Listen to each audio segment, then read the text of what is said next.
Deus tem uma mensagem especial para os seres humanos nos tempos em que estamos vivendo. Existe no coração humano um certo medo. Independente de religião, cultura ou posição social, existe no íntimo de cada pessoa a sensação de que este mundo caminha rumo à destruição completa.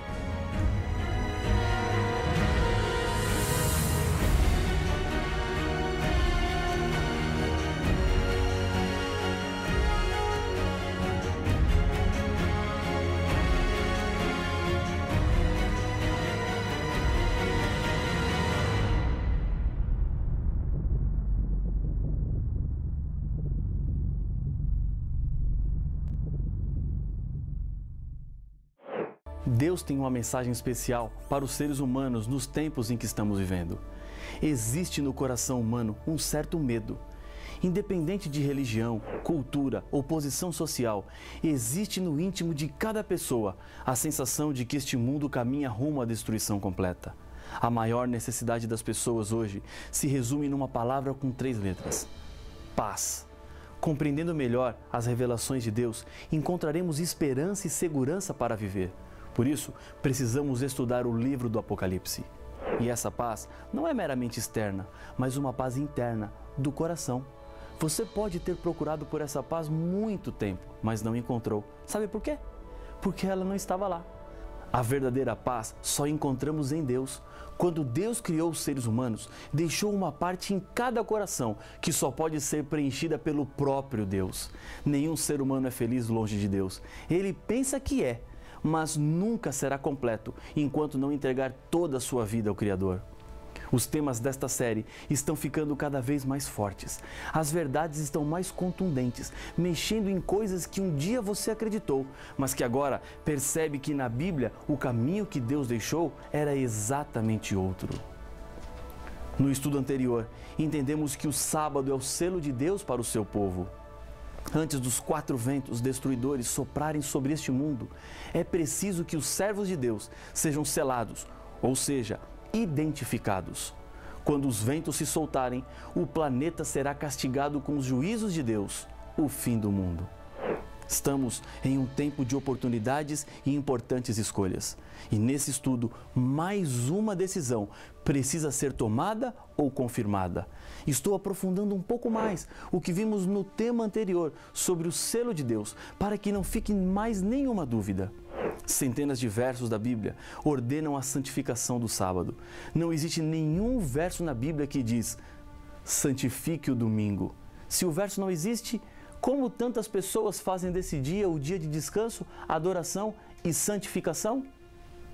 Uma das grandes profecias do Apocalipse trata da observância do domingo, mas não está dizendo que esse é o dia santo. Pelo contrário, reafirma a guarda do sábado.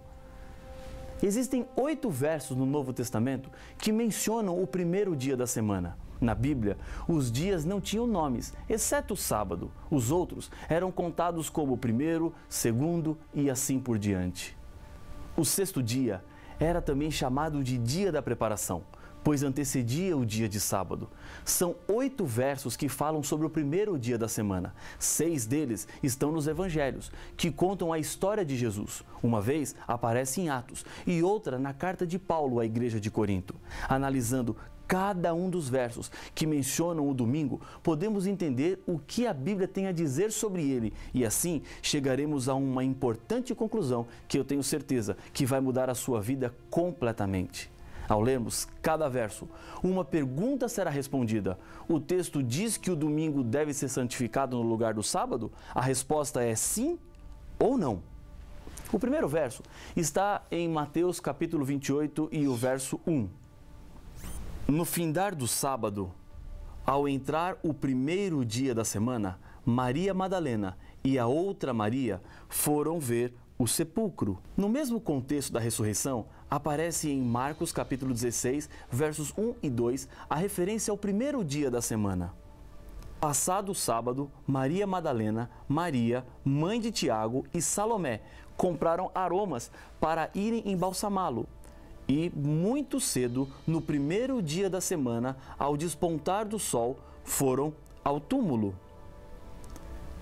Contando a mesma história, Lucas apresenta o seguinte: Mas, no primeiro dia da semana, alta madrugada, foram elas ao túmulo, levando os aromas que haviam preparado. Lucas capítulo 24 e o verso 1. O texto diz que o domingo deve ser santificado no lugar do sábado? Não. Os 3 versos não dão nenhuma ideia de mudança. Estão apenas contando o que é que aconteceu quando o sábado acabou e o corpo de Jesus ainda não estava preparado para o sepultamento segundo o costume da época. As mulheres foram até a sepultura e fizeram isso no primeiro dia, pois o que fariam com o corpo de Jesus não era para ser feito no 7º dia, no sábado. O evangelista Lucas não foi discípulo de Jesus. Ele fez apenas uma pesquisa profunda para que as pessoas conhecessem de verdade quem era Jesus. E nesse estudo que fez, ele não encontrou nada dizendo que o domingo era o dia santo. No verso 9 de Marcos capítulo 16, mais uma vez aparece a expressão primeiro dia. Havendo ele ressuscitado de manhã, cedo no primeiro dia da semana, apareceu primeiro a Maria Madalena, da qual expelira 7 demônios. Pelo fato de ter Jesus ressuscitado no primeiro dia, isso não quer dizer que o domingo passou a ser o dia santo. Esse é um argumento que não tem nenhuma base bíblica. Nenhum texto pode ser usado para confirmar esse pensamento. Um idoso evangelista ficou conhecido pelo desafio que fazia ao seu auditório. Nas suas séries de estudo, ele oferecia $5.000 para quem lhe mostrasse um texto ou um estudo bíblico que provasse que o dia de guarda agora era o domingo. Depois de tantos anos ensinando a Bíblia, ele ainda não tinha pago $5.000 para ninguém, pois não há como provar a mudança. Em João, capítulo 20, verso 1, o evangelista confirma a mesma história da ressurreição. Acompanhe a leitura do texto.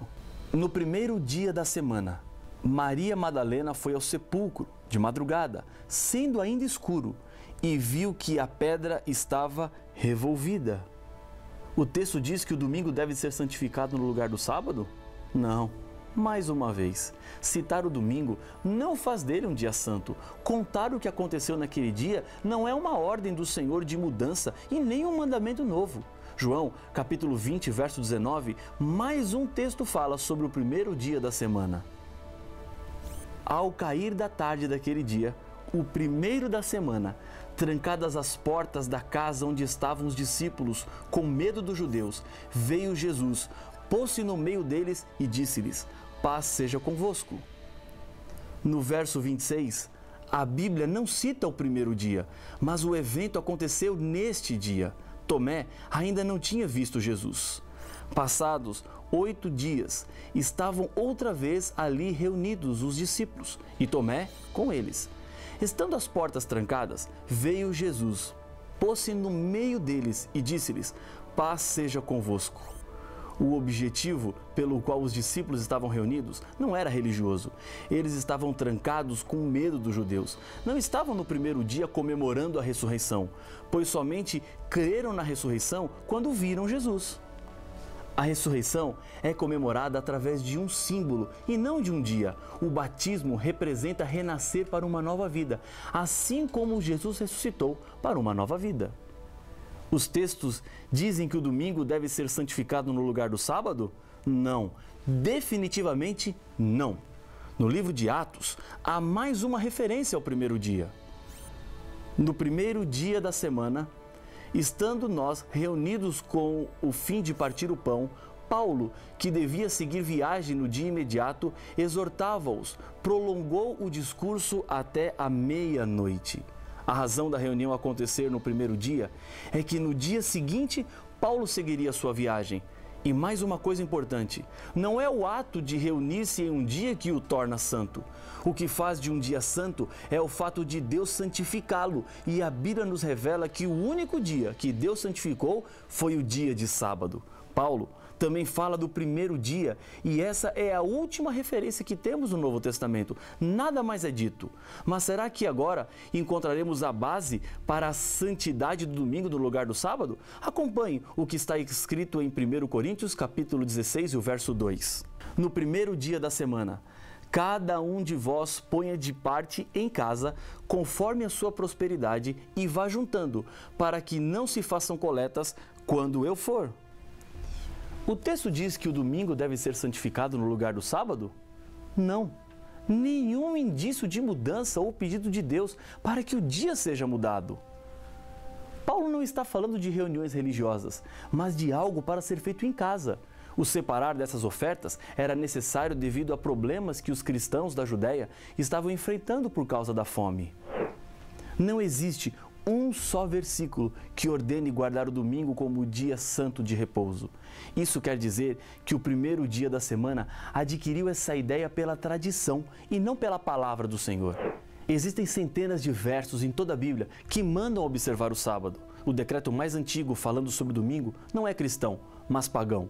O decreto foi assinado por Constantino no dia 7 de março de 321. A Bíblia já estava com todos os seus livros escritos, terminados e completos, há mais de 200 anos. Vou lhe fazer uma pergunta e a resposta está na Bíblia. Pode o ser humano mudar um mandamento de Deus de acordo com a sua própria vontade? A resposta é não. Há uma frase popular aqui no Brasil que diz assim: a voz do povo é a voz de Deus. Essa frase não está correta. A voz do povo é sempre a voz do povo e a voz de Deus é sempre a voz de Deus. O povo, em alguns momentos, pode falar de acordo com a voz de Deus, mas isso não é sempre. Deus não fica esperando para saber o que é que o povo pensa para que ele tenha a opinião dele. Jesus deixou bem claro que a lei de Deus não pode ser mudada por nenhum ser humano.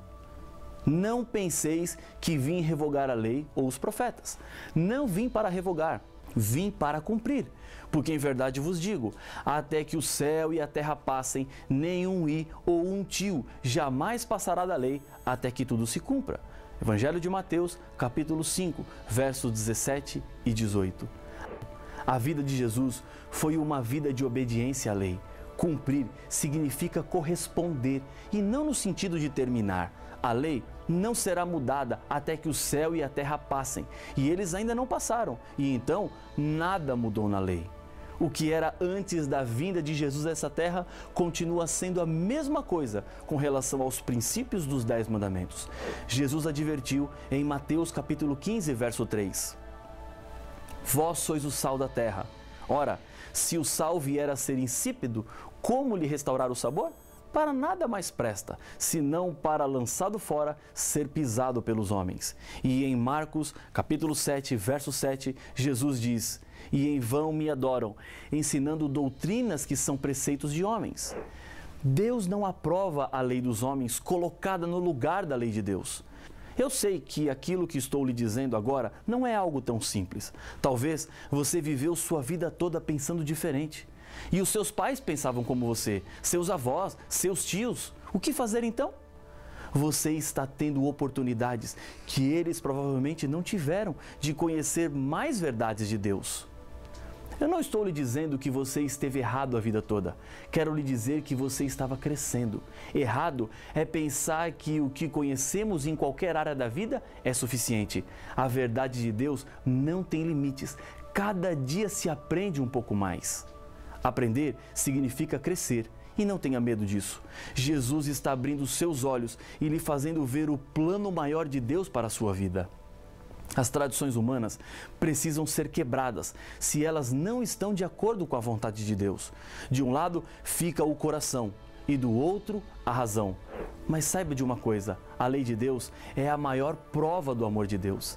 As leis servem para proteger a sua vida.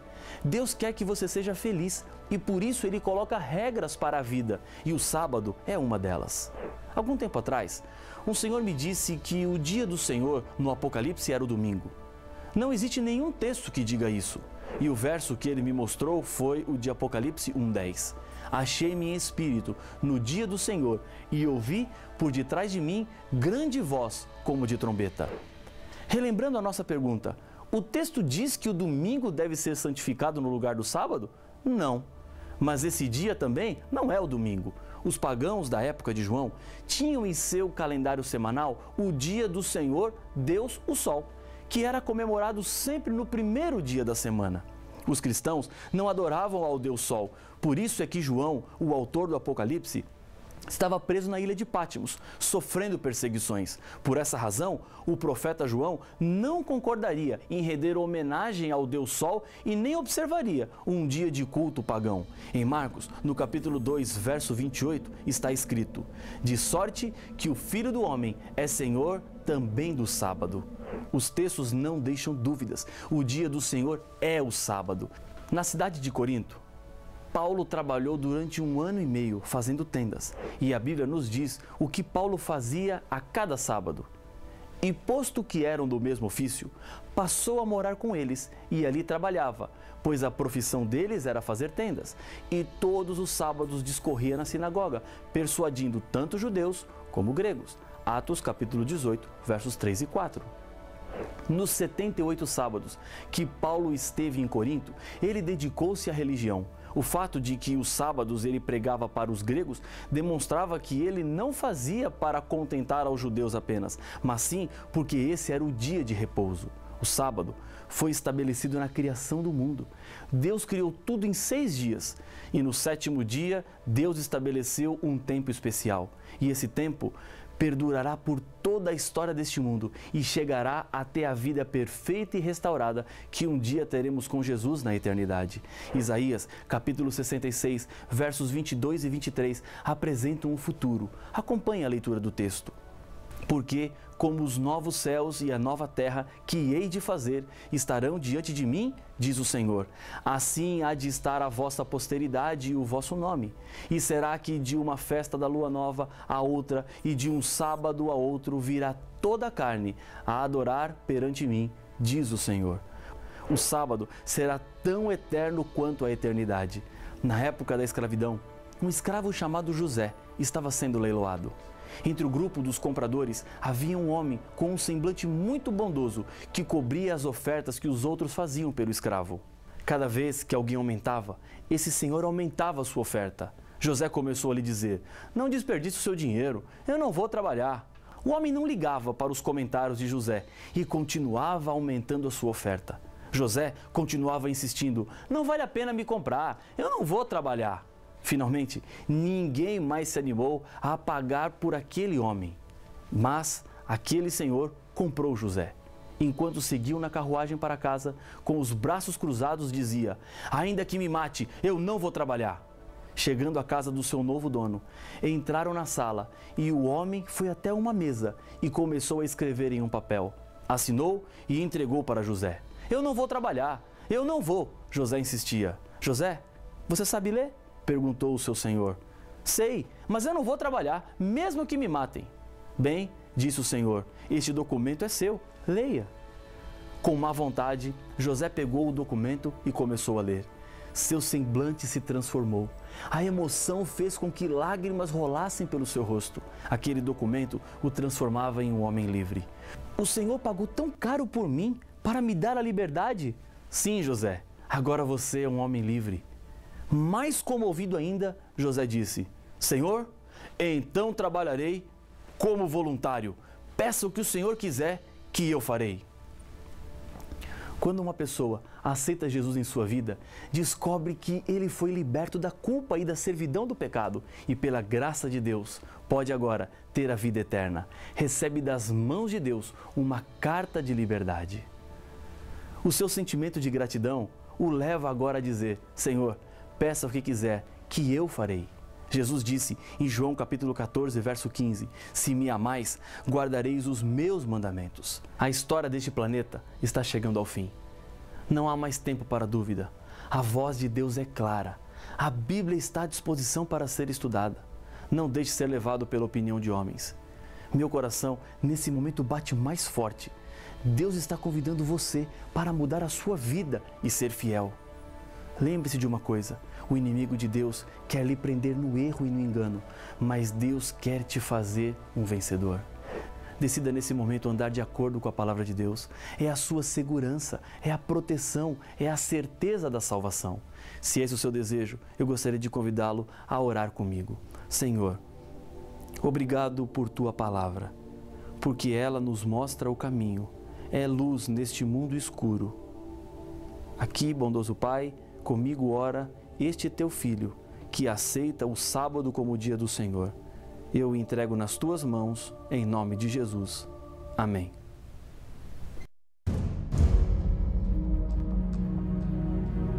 A experiência mais trágica que passamos nesta vida, sem dúvida, é a morte. Os anos se passam, a dor diminui, mas a falta nunca mais será preenchida. Outros defendem que existe a reencarnação do espírito em outra pessoa. Mas será que estas opiniões são baseadas na Bíblia? Haverá realmente vida após a morte? Para saber a resposta a estes enigmas, não perca o próximo episódio de Apocalipse, o Fim Revelado.